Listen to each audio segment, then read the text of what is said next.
전국으로 번진 농민 봉기.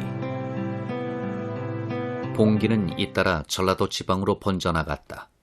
먼저 농업 집산지인 익산에서 불길이 치솟았다. 이곳 백성들은 여러 차례 전라 감영과 조정에 폐막을 적어 시정해달라고 등소를 올렸으나 아무런 조치가 없었다. 3월에 이르러 백성들은 남산에서 봉화를 올리고 통문을 돌린 뒤 27일에 3천여 명이 관하로 쳐들어갔다. 그들은 등소장을 군수 박희순에게 들이밀고 도결로 빼앗은 4천여 냥을 돌려달라고 요구했다.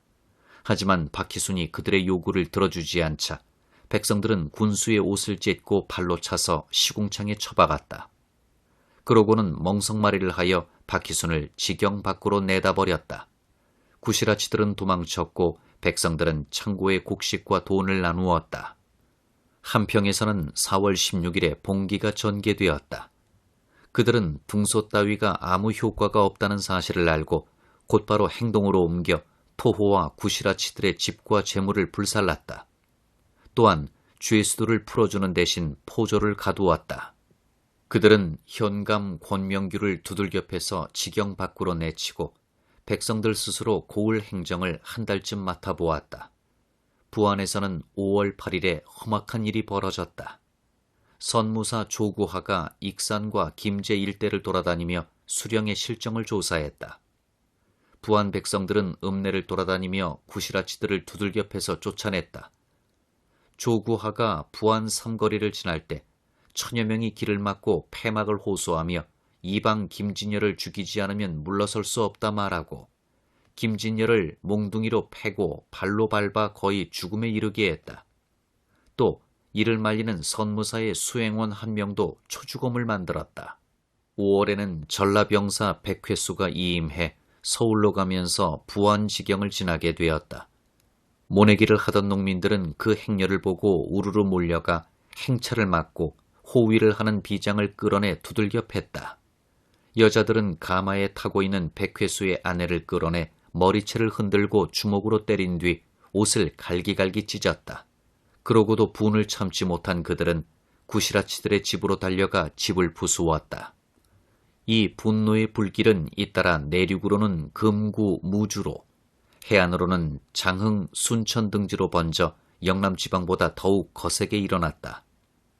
그제야 조정에서는 처음 영남에서 일어나 호남에서 더욱 심해지고 호서 지방으로 번지고 있다는 현지 실정을 겨우 파악했다.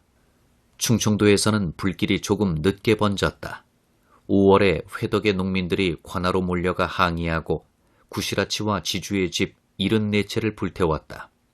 그러고 나서 청주까지 진출해 양반집을 습격하고 불을 질렀다.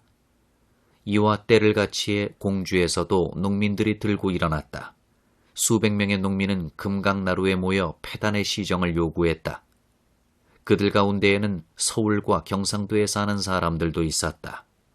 다음 날에는 백성 6천여 명이 충청가명 앞에 모여들었다. 충청감사 유장화는 벌벌 떨며 겁을 먹고 소원대로 다 들어주겠다고 약속했다. 그들은 일단 물러나 고을을 돌아다니며 분풀이를 했다. 또 5월 중순에 은진에서 봉기한 농민들은 보름 동안 이 마을 저 마을 돌아다니며 그곳 양반부치인 김씨와 이씨의 가옥 등 62채를 방화하고 파괴했다. 그들은 이웃 고을인 전라도 땅 여산으로도 몰려가 휩쓸고 다녔다. 연달아 진잠, 연산, 회인, 문의 등지에서도 소요가 일어났다. 이 지방의 행동 특징은 초군들이 중심 세력이었다는 점이다. 이때의 초군은 땔감을 팔아 생계를 잇는 나무꾼만이 아니라 빈민에 속하는 머슴들이 포함되었다고 할 수 있다. 이 보고를 받은 조정에서는 충청도에서 경계를 넘어 전라도로 번져갔다고 우려를 금하지 못했다. 가을 추수기에 이르러 봉기는 다시 전국으로 확산되었다. 1862년 10월 24일 함경도 함흥 백성들이 봉기했다. 백성들은 구시라치를 때려 눕히고 선화당으로 몰려가 감옥을 부수고 죄수를 풀어주었다. 이때 도망쳤던 함경감사와 중앙에서 파견된 순무사가 돌아와 포조를 풀어 100여 명을 잡아와 주동자를 불법으로 처형했다. 11월 3일에는 경기에 광주 백성들이 봉기했다. 남한산성을 경비하는 수호청의 경비를 조달하기 위해 환곡을 시행했는데 환곡에 대한 불만이 높아지자 미봉책으로 환곡 이자를 없애는 대신에 토지에 전가했던 것이다. 이에 백성들은 삼정 이정청 총재관 조두순과 정원용의 집 앞으로 몰려가 시위를 벌였다.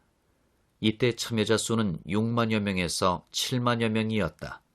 당시 광주 인구가 5만 명쯤이었던 것을 감안하면 아마도 이웃 고을민들이 합세한 것으로 여겨진다. 그들은 이래쯤 시위를 벌여 결코 환곡이자를 토지에 전가하지 않겠다는 약속을 받아내고 물러갔다. 12월 7일에는 황해도 황주 백성들이 봉기했다. 그곳 백성 수천 명이 25개 조건의 요구 조항을 내걸고 구시라치들을 몰아냈다. 주로 궁방전과 관련된 내용이었는데 도장의 불법 행위를 막을 것, 기준이 넘는 도조를 고칠 것, 호조에서 지정한 말과 되를 사용할 것 등이었다. 하지만 황주 목사는 겉으로는 들어주는 척하다가 주모자를 잡아 처형했다. 그 무렵 남해안의 여러 고을에서도 봉기가 잇따라 일어났다. 특히 섬지방으로 번져 어민들이 합세하는 양상을 보였다. 뒤늦게 제주도에서도 봉기가 일어났지만 삼정 관련이 아니라 곡물의 부정을 바로잡고 화전세를 없애려고 한 것이었다. 1년 동안 일어난 봉기를 정리하면 경상도에서는 18고을, 전라도에서는 54고을, 충청도에서는 43고을로 나타난다. 농업이 집중된 호남 지역에서 봉기가 가장 많이 일어났다. 북쪽과 경기 지역에서는 남쪽 세력에 비해 비교적 빈도가 낮았다. 예전에 고을민들에게는 부정한 수령을 고을의 지경 밖으로 내칠 수 있는 권한이 있었다. 수령을 지경 밖으로 내칠 때는 북을 지고 거리를 한 바퀴 돌게 하거나 멍석마리를 하고 매질을 한 뒤 내쫓았다. 그런데 이 시기의 봉기에서는 수령이나 구시라치를 죽이고 건물에 불을 지르는 따위로 난민처럼 행동했다. 종전의 여느 밀란보다 과격했다.